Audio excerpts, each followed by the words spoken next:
Assalamualaikum warahmatullahi wabarakatuh. Perkenalkan, nama saya Eka Mulyasari, NIM 19210025.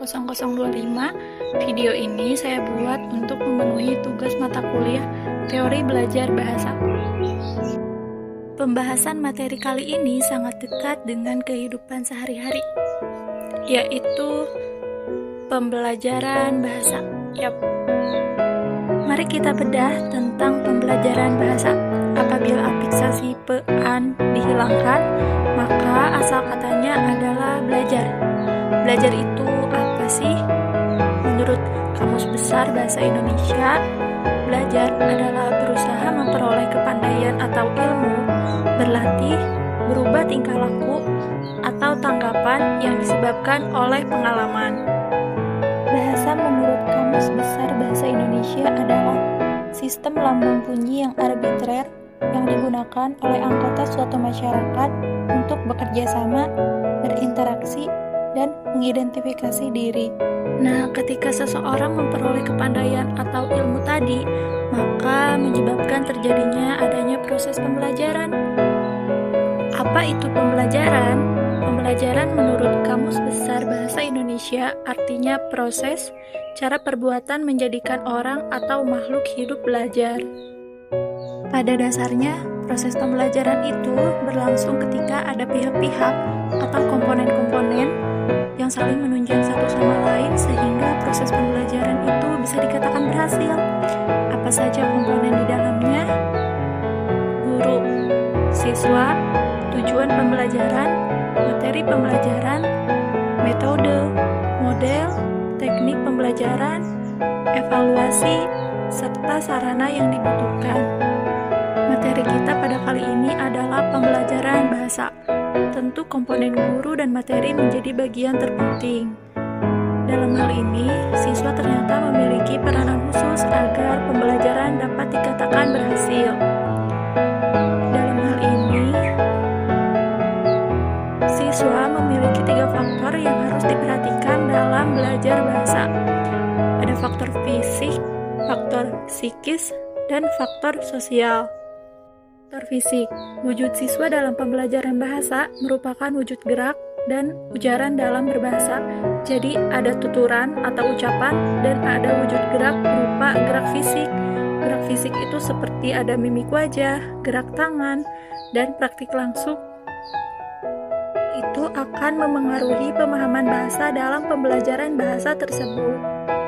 Kedua adalah faktor psikis atau kejiwaan. Faktor dalam diri ini sering dikaitkan dengan kemauan siswa dalam belajar bahasa. Istilah yang sering kita temui yaitu motif dan motivasi.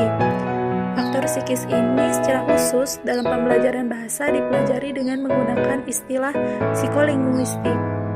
Psikolinguistik adalah ilmu yang mempelajari perilaku berbahasa, baik perilaku yang tampak maupun perilaku yang tidak tampak. Faktor sosial. Bahasa digunakan sebagai komunikasi antara pengirim pesan dan penerima pesan. Jadi, memerlukan interaksi antara individu dan individu, individu dengan kelompok, ataupun kelompok dengan kelompok. Lanjut ke materi selanjutnya, ada beberapa poin yang akan dibahas. Subjek pembelajaran bahasa terdiri dari 4 keterampilan berbahasa. Yang pertama, kemampuan menyimak, kemampuan berbicara, kemampuan membaca, dan kemampuan menulis. Kemampuan menyimak. Menyimak merupakan proses mendalam dari kegiatan mendengarkan. Seringkali kita salah mengartikan antara menyimak dan mendengarkan. Ternyata kedua hal tersebut sangat berbeda gitu. Kegiatan menyimak berupa memperhatikan baik-baik apa yang dikatakan orang lain, sifatnya disengaja, sedangkan mendengarkan sering bersifat tidak disengaja dan belum tentu orang tersebut memahami sesuatu yang didengarkannya. Menurut Tarigan, menyimak adalah suatu proses kegiatan mendengarkan lambang-lambang lisan dengan penuh perhatian, pemahaman, apresiasi, serta interpretasi untuk memperoleh informasi, menangkap isi, serta memahami makna komunikasi yang tidak disampaikan oleh sang pembicara melalui ujaran atau bahasa lisan. Adapun menurut Kamus Besar Bahasa Indonesia, menyimak adalah suatu proses yang mencakup kegiatan mendengarkan bunyi bahasa, mengidentifikasi, menginterpretasikan, dan mereaksi atas makna yang terkandung di dalamnya. Untuk apa kita menyimak? Jadi menyimak memiliki tujuan umum dan tujuan khusus. Tujuan umum dalam menyimak yaitu memperoleh informasi, menangkap isi, serta memahami makna komunikasi yang hendak disampaikan pembicara melalui ujaran. Sedangkan tujuan khusus dalam menyimak itu terdiri dari dua. Pertama, menyimak ekstensif. Menyimak ekstensif adalah proses menyimak yang dilakukan dalam kehidupan sehari-hari nih, yang tidak memerlukan perhatian, ketentuan, dan ketelitian, sehingga penyimak pun hanya memahami seluruh secara garis besarnya saja, seperti menyimak radio, televisi, percakapan orang di pasar, pengumuman, dan sebagainya. Pelaksanaannya pun tidak terlalu dituntut untuk memahami sisi bahan simakan. Bahan simakan perlu dipahami secara sepintas, umum, garis besarnya saja, atau butir-butir yang penting saja. Jenis menyimak ekstensif ini dibagi menjadi menyimak sosial, menyimak sekunder, menyimak estetik, dan menyimak pasif. Sedangkan adapun menyimak intensif. Menyimak intensif adalah kegiatan menyimak dengan penuh perhatian, ketentuan, dan ketelitian, sehingga penyimak dapat memahami secara mendalam. Nah, dengan cara menyimak intensif, penyimak melakukan penyimakan dengan penuh perhatian, ketelitian, dan ketekunan, sehingga penyimak memahami secara luas bahan simakannya. Jenis menyimak intensif terdiri dari beberapa jenis, yaitu menyimak kritis, menyimak konsentratif, menyimak kreatif, menyimak eksploratif, menyimak interrogatif, dan menyimak selektif. Ternyata menyimak memiliki tahapan-tahapan tertentu. 1.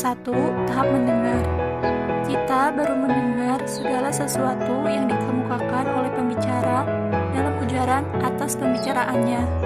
Jadi nih, pada tahap ini dinamakan tahap hearing. 2. Tahap memahami. Setelah mendengar, maka ada keinginan bagi kita untuk mengerti atau memahami dengan baik isi pembicaraan yang disampaikan oleh pembicara.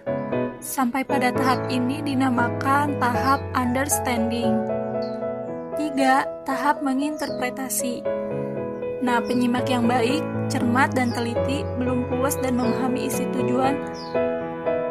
3. Tahap menginterpretasi. Penyimak yang baik, cermat, dan teliti belum puas dan memahami isi ujaran sang pembicara, maka dia ingin menafsirkan atau menginterpretasikan isi butir pendapat yang tersirat dalam ujaran itu. Sang penyimak telah sampai di tahap interpreting. 4. Tahap mengevaluasi. Penyimak mulai menilai atau mengevaluasi pendapat serta gagasan pembicara mengenai keunggulan dan kelemahan serta kebaikan dan kekurangan pembicara. Nah, dengan demikian pada tahap ini kita telah sampai di tahap evaluasi. Nah, dengan demikian pada tahap ini kita telah sampai di tahap evaluating. Nah, pada tahap ini kita telah sampai di tahap yang terakhir, 5. Tahap menanggapi. Penyimak menyambut, mencamkan, dan menyerap serta menerima gagasan atau ide yang dikemukakan oleh pembicara dalam ujarannya. Ini adalah tahapan terakhir yang disebut dengan tahap responding. Kemampuan berbicara. Dalam Kamus Besar Bahasa Indonesia, tertulis bahwa berbicara adalah berkata, bercakap, berbahasa, melahirkan pendapat, dan berunding. Sedangkan menurut Tarigan, berbicara adalah kemampuan mengucapkan bunyi-bunyi artikulasi atau kata-kata untuk mengekspresikan, menyatakan, serta menyampaikan pikiran, gagasan, dan perasaan. Berbicara menurut Tarigan mempunyai 3 maksud umum, yaitu untuk memberitahukan dan melaporkan, menjamu dan menghibur, serta membujuk, mengajak, dan mendesak, dan meyakinkan. Berbicara digunakan sebagai salah satu alat komunikasi yang digunakan oleh orang-orang dalam kehidupan sehari-hari. Berbicara harus tegas dan jelas, sehingga orang lain akan mudah memahami maksud apa yang kita sampaikan. Kalau begitu, ada aspek kemampuan dalam berbicara yang harus kita simak. Yang pertama dalam aspek kemampuan berbicara adalah ketetapan pengucapan. Ketetapan pengucapan merupakan seluruh kegiatan yang dilakukan dalam memproduksi bunyi bahasa yang meliputi artikulasi. Artikulasi ini merupakan alat bicara seperti lidah, gigi, bibir, dan langit-langit pada waktu membentuk bunyi, baik vokal maupun konsonan.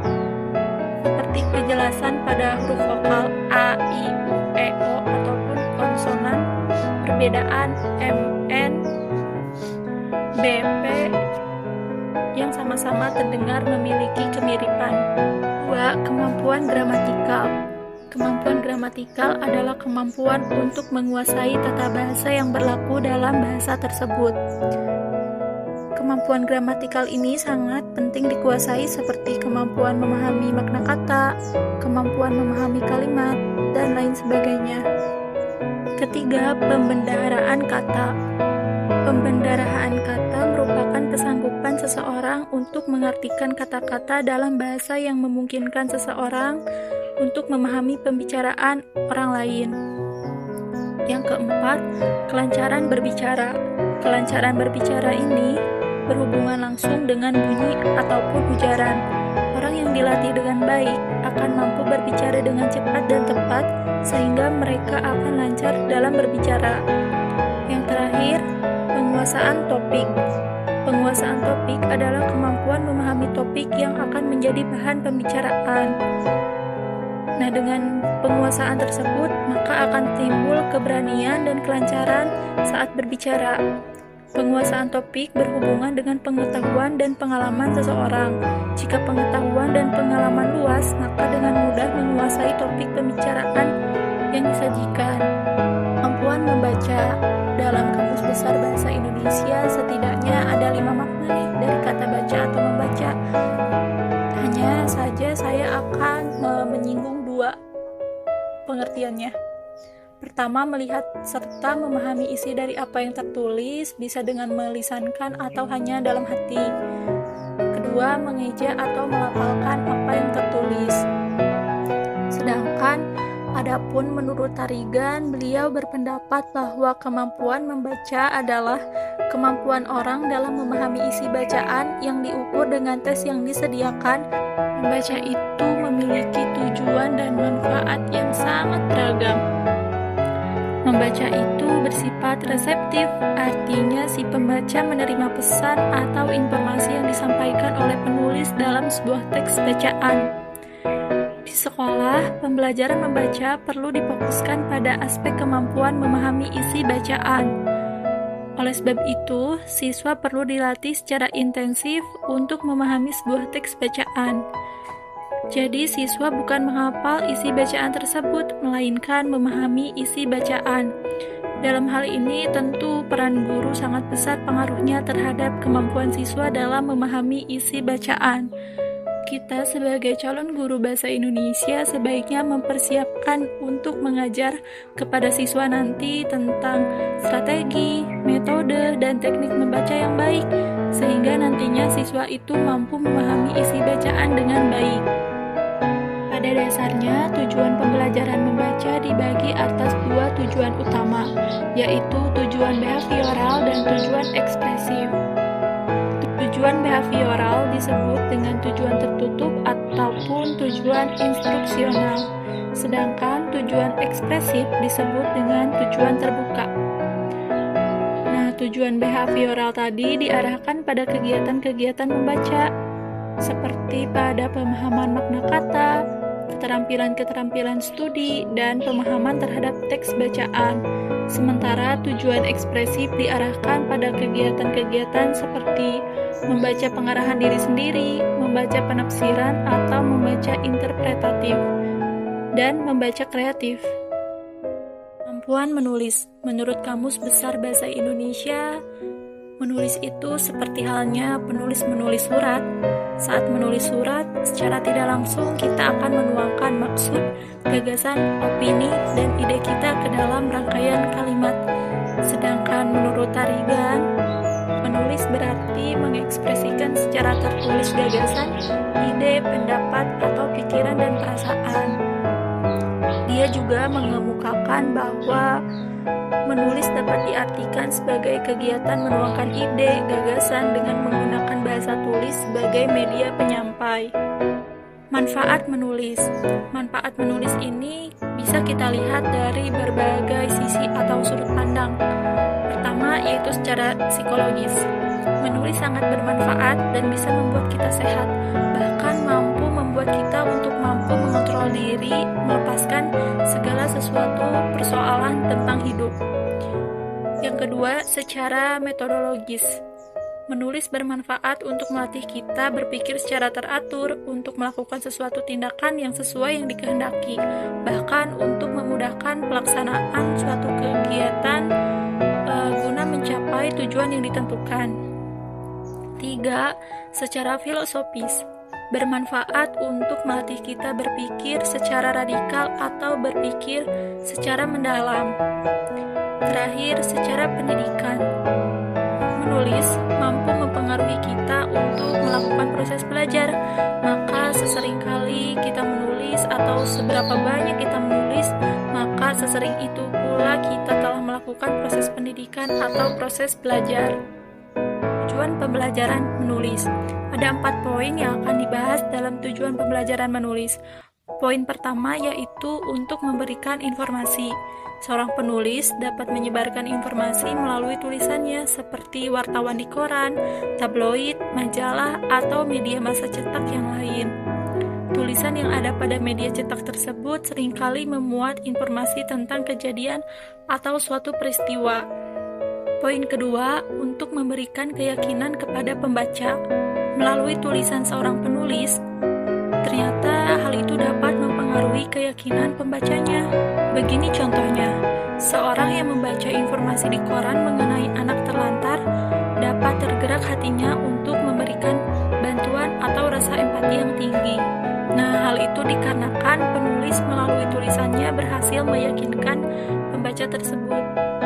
Poin ketiga, untuk sarana pendidikan. Siswa dan guru tidak akan pernah jauh dari kata menulis. Karena kegiatan sehari-harinya memang menulis, seperti mencatat di buku, merangkum, menulis soal, mengerjakan soal. Poin terakhir yaitu untuk memberikan keterangan. Menulis untuk memberikan keterangan terhadap sesuatu, baik itu benda, barang, atau seseorang. Tulisan tersebut berfungsi untuk menjelaskan bentuk, ciri-ciri, warna, bahan, dan berbagai hal yang perlu disebutkan dari objek tersebut. Penulis.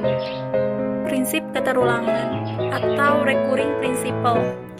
Anak menyadari bahwa dalam suatu kata bentuk yang sama terjadi berulang-ulang. Mereka memperagakannya dengan cara menggunakan suatu bentuk secara berulang-ulang pula. Prinsip generatif principle. Anak menyadari bentuk-bentuk tulisan secara lebih rinci, menggunakan beberapa huruf dalam komunikasi dan pola yang beragam.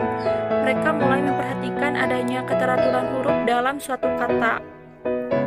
Konsep tanda atau sign concept. Siswa memahami kearbitraran tanda-tanda dalam bahasa tulis. Untuk mempermudah kegiatan komunikasi, orang dewasa perlu menghubungkan benda tertentu dengan kata yang mewakilinya. Fleksibilitas atau flexibility. Anak menyadari bahwa suatu tanda secara fleksibel dapat berubah menjadi tanda yang lain. Dengan menambahkan tanda-tanda tertentu, huruf I dapat berubah menjadi tanda T, E, F, dan sebagainya. Arah tanda, directionality. Anak yang menyadari bahwa tulisan bersifat linier, bergerak dari suatu huruf ke huruf lain sampai membentuk suatu kata, dan arah kiri menuju ke arah kanan, bergerak dari baris yang menuju baris yang lain. Apakah kalian tahu bahwa keempat kemampuan atau keterampilan yang dibahas tadi pada dasarnya itu merupakan satu kesatuan yang tidak dipisahkan atau dinamakan dengan catur tunggal. Mengapa? Karena begini. Mula-mula pada masa kecil kita belajar menyimak bahasa, kemudian berbicara. Sesudah itu kita membaca dan menulis. Menyimak dan berbicara kita pelajari sebelum memasuki sekolah, sedangkan membaca dan menulis dipelajari di sekolah. Terima kasih. Semoga apa yang saya sampaikan dapat memberikan manfaat. Wassalamualaikum warahmatullahi wabarakatuh.